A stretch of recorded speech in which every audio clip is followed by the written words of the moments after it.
رات کو دیر سے کھانا کھانے کے نقصانات۔ ایک جدید تحقیق کے مطابق یہ معلوم ہوا ہے کہ شام 7 بجے کے بعد کھانا کھانے سے ہائی بلڈ پریشر، فالج کے باعث موت کا خطرہ بہت بڑھ جاتا ہے۔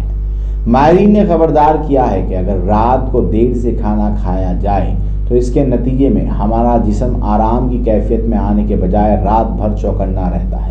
جب ہمارا جسم سونے کے لیے تیار ہوتا ہے تو اس کا بلڈ پریشر بھی دیگر اوقات کی بنسبت 10% تک کم ہو جاتا ہے۔ سائنسدانوں کا کہنا ہے کہ کھانا کھانے کے بعد ہمارے جسم میں تناؤ پیدا کرنے والی اسٹریس ہارمونز کا اخراج ہوتا ہے، جو ہمارے بلڈ پریشر کو معمول پر رکھتے ہیں۔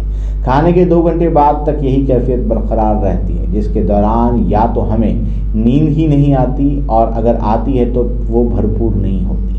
ڈاکٹر نے اس تحقیق کے دوران 53 سال یا اس سے زیادہ عمر کے ایسے 781 افراد کا مطالعہ کیا جنہیں ہائی بلڈ پریشر کی شکایت تھی۔ ان کے سونے، جاگنے اور کھانے پینے کے اوقات کا تفصیلی تجزیہ کرنے کے بعد انہیں معلوم ہوا کہ وہ لوگ جو رات کا کھانا کھا کر 2 گھنٹے سے پہلے ہی سونے چلے جاتے ہیں، ان میں ساری رات بلڈ پریشر بڑھے رہنے کا خطرہ تقریباً 3 گنا زیادہ ہوتا ہے۔ ماہرین کا کہنا ہے کہ ساری رات ہائی بلڈ پریشر کی کیفیت میں رہنا بہت خطرے کی بات ہے، کیونکہ اس سے فالج کا اٹیک ہونے کے 90% خطرہ لاحق ہوتا ہے۔ یہی وہ وجہ ہے کہ ہم بارہا ہمارے ناظرین کو عرض کرتے ہیں کہ رات کا کھانا عشاء کی نماز سے پہلے کھا لیا جائے اور نماز ادا کر لی جائے۔ اس سے یہ فائدہ ہوگا کہ نماز کے دوران جو کھانا آپ نے کھایا ہے وہ ہضم ہو جاتا ہے اور پھر آپ آرام سے سو جاتے ہیں۔ اس کے چلتے آپ کے لیور کو آپ کے جسم میں دن بھر کی جتنے نقصانات ہوئے تھے ان نقصانات کو مکمل اور اچھی طرح سے پورا کرنے کی توفیق اور وقت مل جاتا ہے۔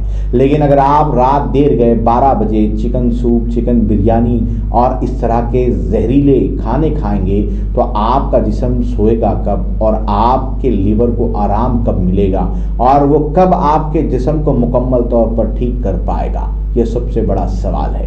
ضرورت یہ ہے کہ ہم نے جن چیزوں کی عادتیں ڈال رکھی ہیں یہ عادتیں ہمیں ہمارے فیوچر کے ساتھ بہت ہی بڑا نقصان دے گی۔ اسی لیے ہمیشہ سے جو رمضان مبارک کے مقدس مہینے میں خدائے رب العزت نے ہمیں ٹریننگ دی ہے وہ ٹریننگ یہی ہے کہ صبح کا کھانا اس طرح سے کھایا جائے، دوپہر کا کھانا چھوڑا جا سکتا ہے لیکن رات کا کھانا ضرور عشاء کی نماز سے پہلے کھانے کی عادت ڈال لیں۔